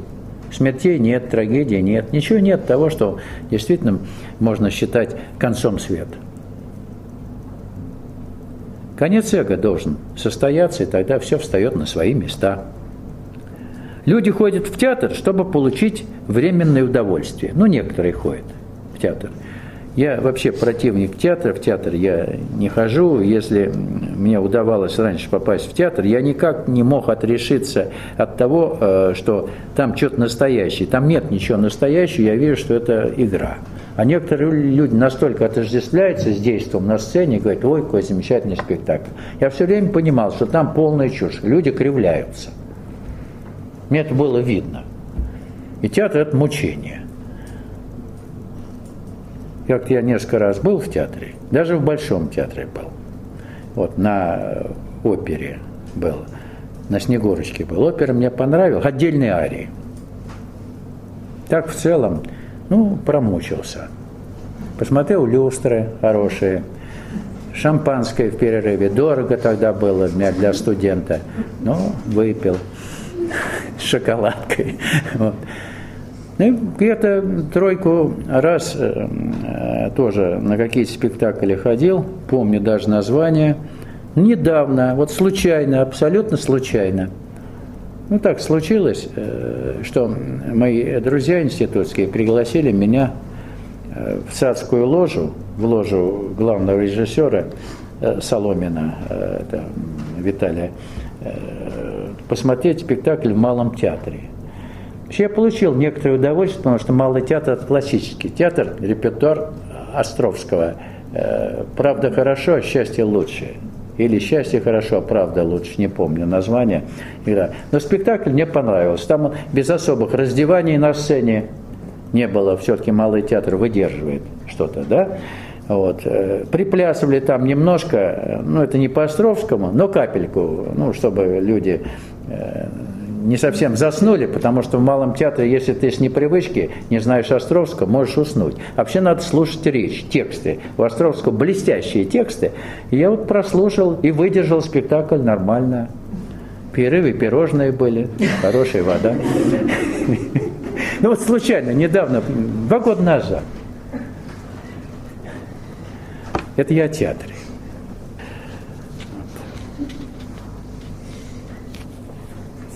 С одной стороны, невозмутимое терпение очень опасно.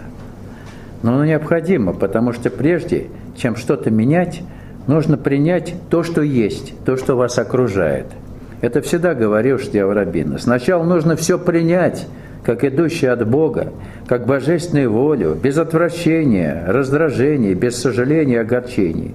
Принять с полным равнодушием, я имеется в виду, со спокойствием. Все принять окружающий мир. И только после этого можно сказать себе, а теперь начнем все это менять. Так вот, работу на пути сознательной духовной эволюции надо начинать с медитации на социум. Я это называю медитацией на социум. Принять окружающий мир таким, каков он есть. Не пытаться его переделать, не пытаться его осуждать. Вот принять, то есть увидеть, вот он такой. Нелицеприятный мир, но он такой. С полным равнодушием, с полной ровностью принять окружающий мир. Вы понимаете, вот с чего надо начинать работу на пути сознательной эволюции? Сложно это бывает сделать вот поначалу. Принять родных, близких, принять все происходящее на сцене жизни. Просто принять и не пытаться ничего менять, не пытаться никого учить, не раздражаться, то есть сохранять полную ровность. Это начало, это фундамент будущей правильной духовной реализации. Без оценки. Без иллюзий, без эмоций, без анализа. То есть примите мир таким, каков он есть на самом деле. Умейте это увидеть. Вот. Абсолютная ровность сознания – это непременное условие стяжания божественной силы. Переходный период кажущегося холодного, равнодушного отношения ко всему и ко всем, даже к вашим близким, это нормально. То есть у вас уходит витальная или эмоциональная составляющая. Пока эмоциональная составляющая не уйдет, то пространство, которое заполнится благодатью или духом, оно не свободно. Надо эмоциональную составляющую убрать. Эмоциональная составляющая убирается только при условии вашей спокойной, ровной оценки и видения окружающего мира. Без эмоций. Этот период кажущейся холодности ваши отношения к близким, к миру, но это нормально. То есть это пространство освобождается для духа, для благодати. Вот пока вы это не пройдете, особенно женщины, они всегда говорят, ой, что-то я стала какая-то черствая, холодная, мне дома говорят, что ты там не переживаешь. Вот. А что переживать? Переживай, не переживай, ситуация ведь не изменится, когда переживаешь еще хуже, да? Хуже или нет? Вы усугубляете ситуацию. А если вы сохраняете ровность и спокойствие, может быть, вам капнет какое-то правильное решение для того, чтобы эта ситуация, как-то разрешилась нормально, да? В состоянии покоя-то может что-то и прийти разумное. А пока вы все суетитесь, переживаете, толку-то от этого. Только запутываете ситуацию, больше ничего. Так что это полезно.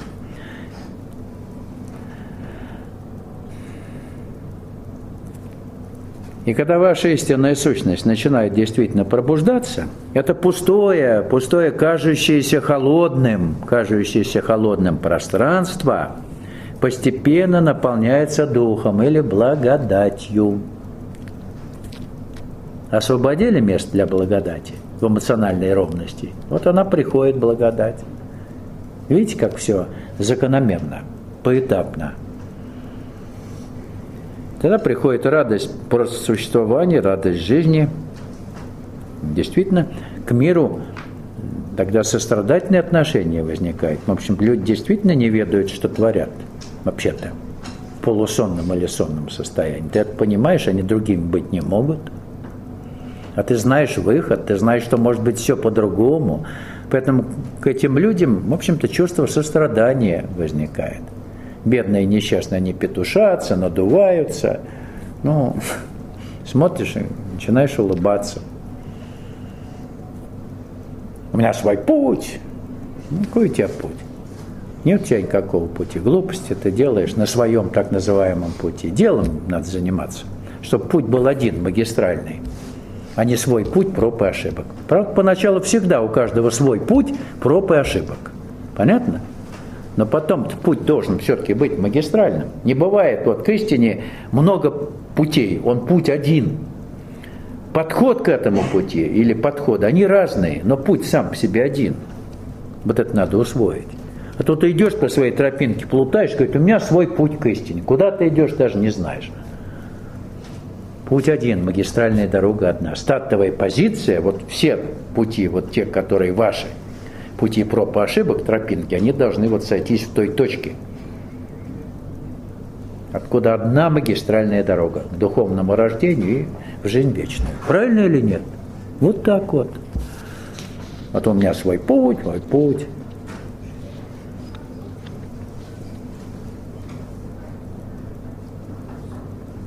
Невозможно что-то изменить, не утвердившись в совершенной ровности. Я поняла это за последние годы. Так во всех мелочах. Сначала нужно сказать, да будет воля Твоя, Господи, затем воля завтрашнего дня. И все изменяется.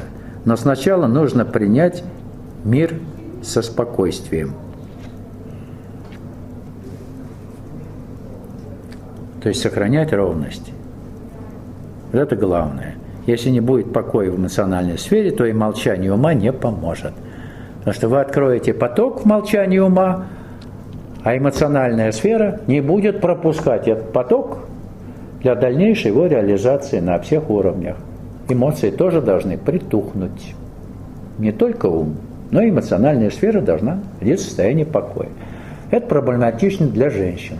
Для мужчин проблема остановки ума, они умные.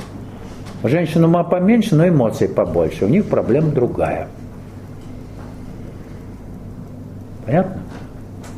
Так что если умерите эмоциональную сферу, то работа на пути у женщин тоже пойдет стремительно. Но успокойтесь. Поменьше любви.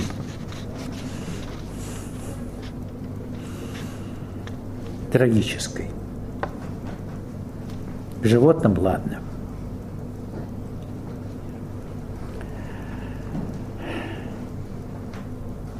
Тем, кому не терпится попасть в будущее, кто видит, каким оно должно быть, очень трудно принять настоящее.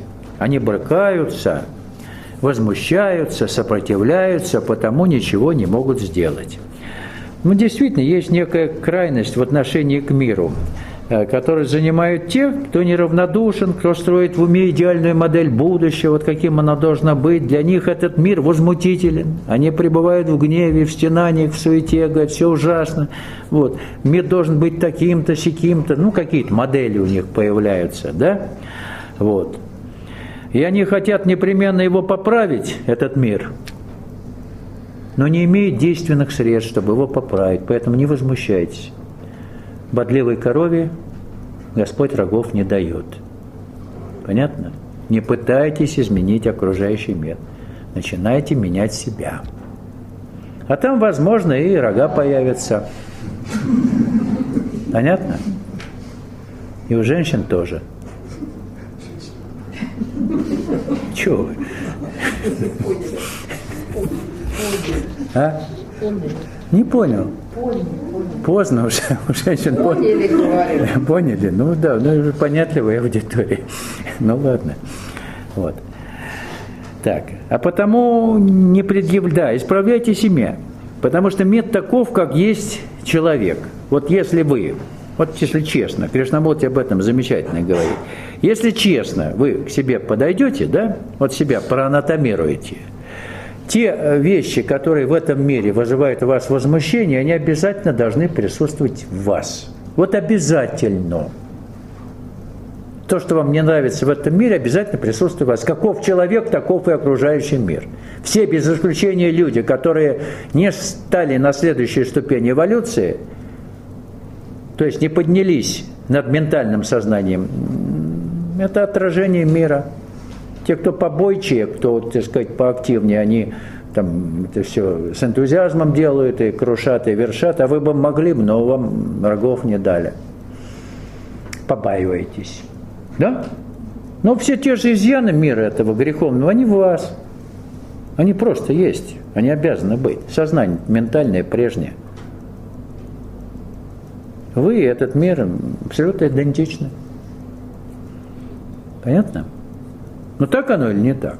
Ну вот видите, некоторые соглашаются, потому что понимают, что куда деваться-то? Все это так. Все очень просто. Не замечай зла, не говори о зле, живущем в других. Не сохраняй вибраций, рожденных от созерцания критики дурных событий. Этому и учил Будда. Замечая зло, человек помогает ему расти. Блестяще сказано. Во-первых, в нашем уме должен возобладать покой. Это фундамент, на котором строится вся духовная работа. Я не устаю об этом говорить, потому что это факт. Покой могучий. А потому все суждения, и тем более осуждения, по-любому, неважно по какому поводу, возбраняются. Иисус призывал своих учеников не судить ближнего. Помните? И кто-то сказал, не помню, по-моему, Паисий Святогорец, а может и не он, что если мирские люди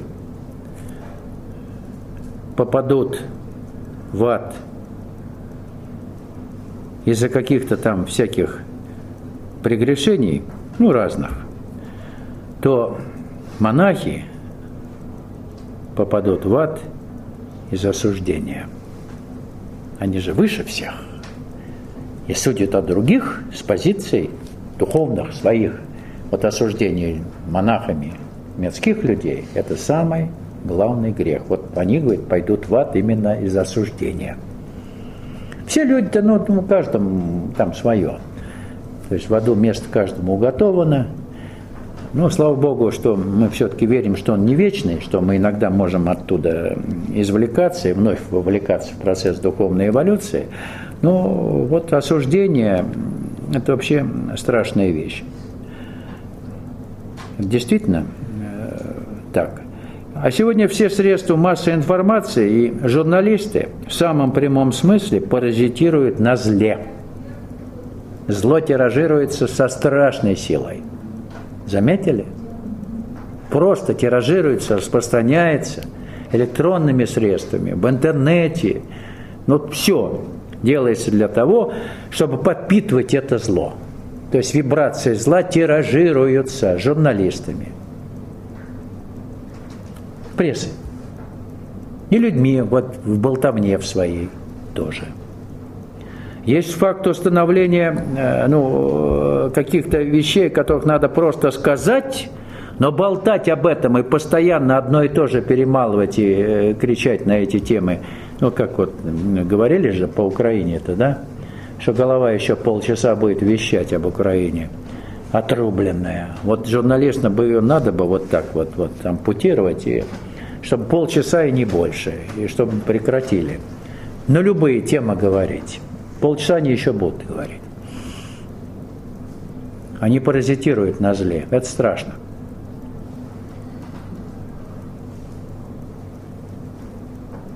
Они внедряют это зло в жизнь, прочно внедряют, подпитывают его энергией внимания. Подпитка энергии внимания умножает злость. То есть в силу оно приходит, в большую силу. Вот. Заражают бациллами зла незрелые души, заражают сознание тех, кто является потенциальными выразителями зла. И они творят это зло, потому что они несут в себе его потенциально. Там, где появляется падаль, в Евангелии так сказано, да, слетаются стервятники, орлы. Где труп, там собираются орлы. Вот паразитирует на зле, это труп.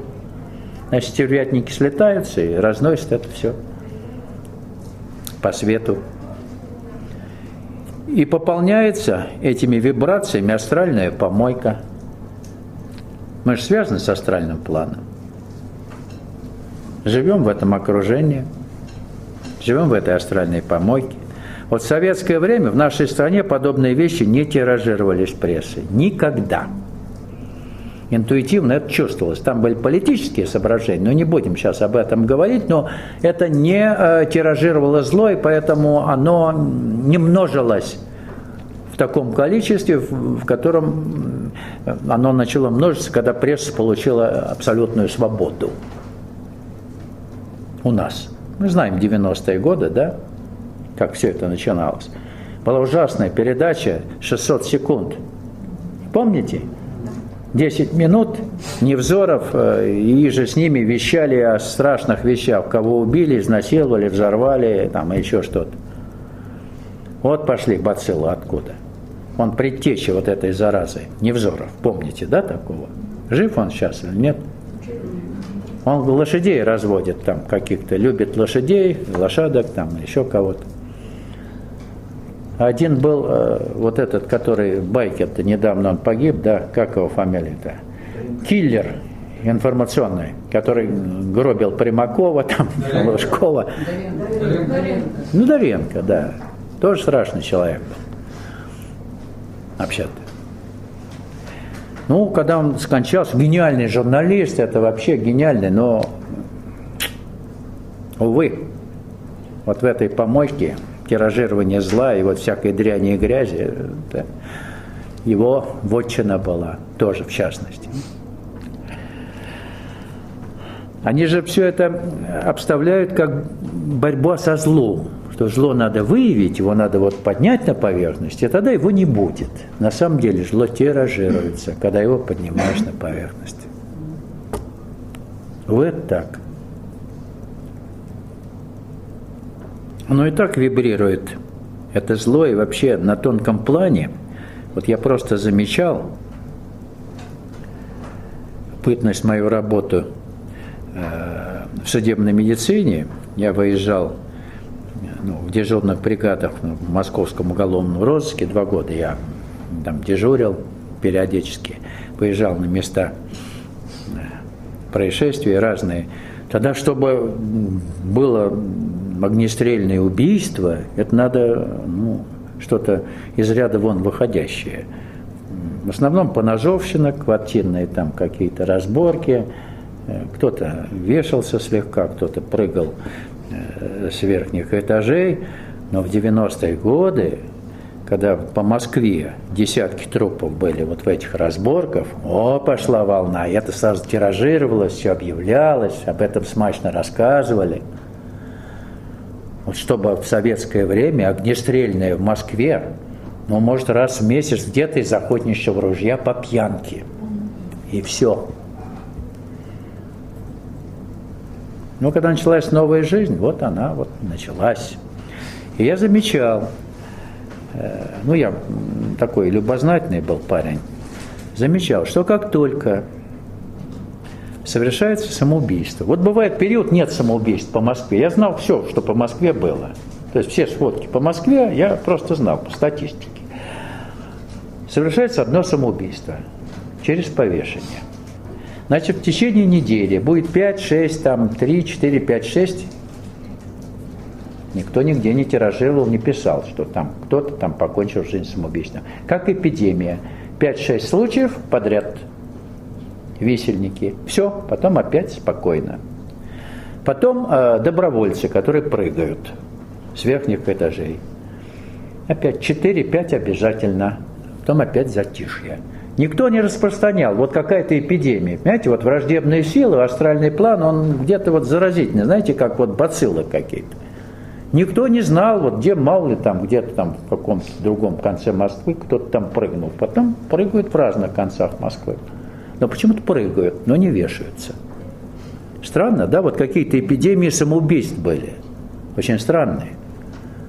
Тип или выбор средств. Такие любопытные наблюдения, потому что астральный план, он полнится вот этой заразой. Там бацилл не только вот как инфекция в организме, а астральная инфекция, она тоже очень опасна. И вот сейчас астральный план настолько напичкан этими деструктивными вибрациями, настолько сумасшествие происходит, настолько, так сказать, сегодня много людей появилось в пограничном состоянии сознания. Вот чуть-чуть маленькая искра, и там все Не знаю, самоубийство и убийство, и непонятно что. Вот сегодняшний мир.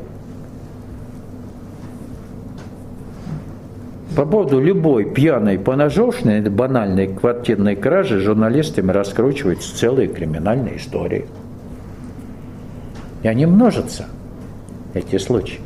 Вот пытались бороться с пьяными за рулем.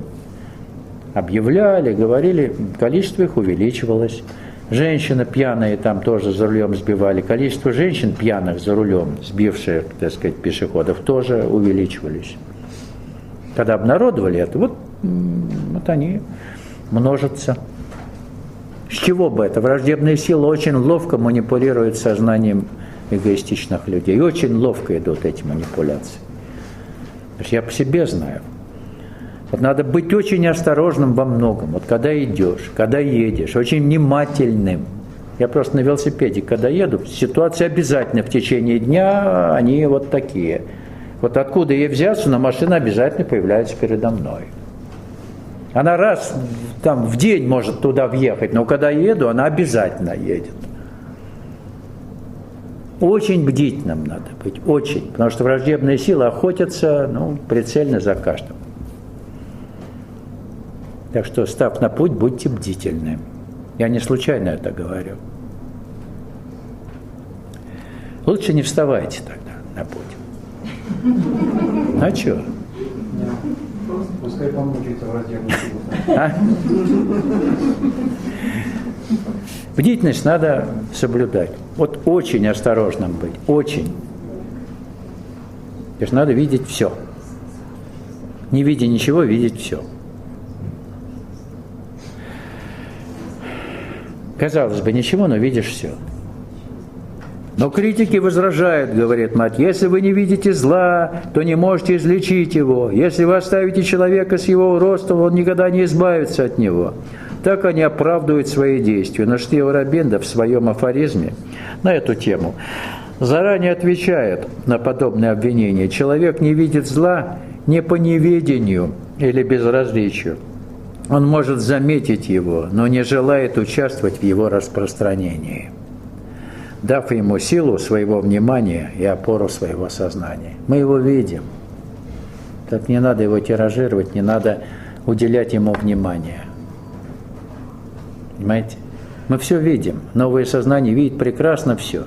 Оно может констатировать факты, но совершенно бесстрастно, не уделяя этому никакого внимания, не возмущаясь. Вот оно так, вот и все. А журналистам это хлеб. Поэтому если ваш ребенок захочет стать актером и журналистом, то бейте его до тех пор, как говорил Чехов, пока он это слово не забудет. Журналист и актер. Лупить надо, лупить детей и внуков. Понятно?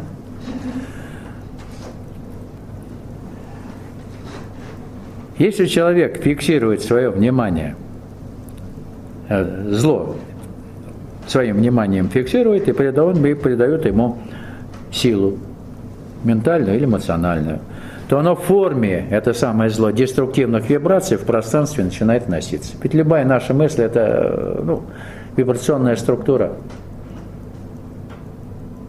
Если мы просто видим и молчим, как факт констатируем и больше ничего, мы не распространяем зло, мы видим просто, оно есть, мы не закрываем глаза. Но как только наше отношение к нему обретает эмоциональную или ментальную форму, оно в пространстве уже, все. Это тонкие вещи, они есть на самом деле.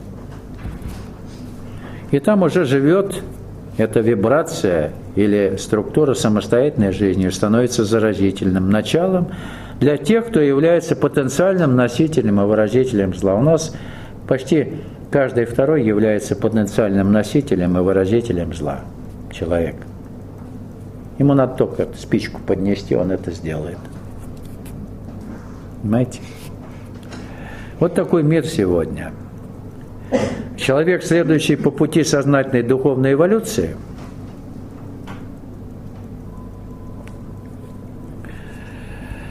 прекрасно видит зло, творящееся вокруг, Но он принимает это как факт, как неизбежное явление в мире людей, которые пребывают в неведении. Это факт.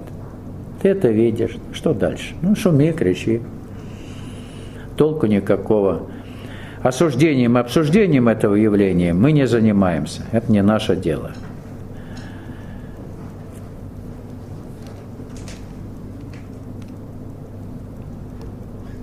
Всегда находятся люди, которые у Господа они есть, да, которые будут этим противостоять там, своими средствами, может быть, годными, силовыми, но не наше дело в этом соучаствовать. Вот и все.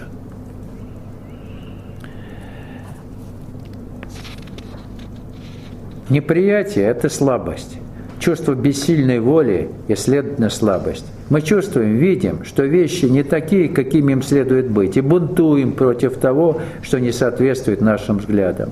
Но если бы мы были всемогущи, если бы наши воли и видения были безграничны, у нас бы не было ни одного повода для бунта. Мы бы увидели, что вещи именно таковы, какими им следует быть. Вот это и путь. Вот это и есть всемогущество. А движения жестокости становятся не просто бессмысленными, но крайне смешными. Действительно, ровный и спокойный взгляд на мир в его нынешнем, весьма плачевном, надо сказать, состоянии не должно вызывать у вас отвращение к нему, не должно вас побуждать к внутреннему бунту.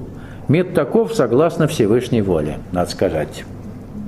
Если Господь это попускает, значит, это необходимо для создания в этом мире необходимой эволюционной напряженности, чтобы души проходили в поле этой напряженности огранку, духовную огранку. Трудно, да, представить себе это? Ну, какой же жестокий Господь, Он бы всех сразу одарил хорошим. Тогда бы игры и не было. Вы знаете, что такое игра? Игра всегда ведется по правилам. Вы думаете, что все победителями сразу можете стать? Сразу вот на последнюю клеточку. Помните, детская игра была? Кидали шарик? Не компьютерная игра. И вот там вот по клеточкам продвигались. Где-то что-то сгорало, куда-то мы назад возвращались, где-то стояли. Вот это игра. И вот в этой игре, в общем-то, победитель должен пройти через все. Поэтому и препятствия ставятся, видите, и проблемы возникают, чтобы игра действительно была интересной для нашей души. Наша душа-то, она сценарий нашей жизни выстраивает. Эго нашему не хочется, чтобы эта игра вот как-то нас самое задевала, а душа говорит, нет, надо через это пройти. И это надо познать, и то надо познать, понимаете? Чтобы все-таки победитель в игре имел правильное представление о том, что в нижней полусфере истина происходит, и что у победителя достается. Понятно или нет? Запутал я вас? Нет? Нет? Поэтому все принимайте как данность от Господа. Все надо пройти с пониманием, не возмущаться. И тогда проблем не будет. Мир сам всегда одинаков. В психологическом плане человечество ни на йоту не изменилось. Как было это во времена с дубиной, когда люди ходили, да? Такие же жестокие, коварные и злые. И сегодня такие же люди. Каннибализмом занимаются. Мясо не едят, да, но психологически друг друга поедают. Поедают психологически. Жрут буквально. Даже в семьях. Психологический каннибализм – явление нормальное в этом мире. Вот.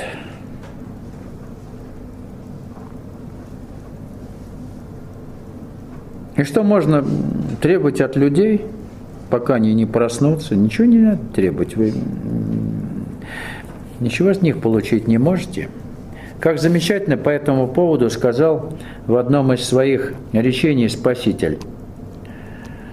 «Я встал посреди мира, и я явился им во плоти. Я нашел всех их пьяными.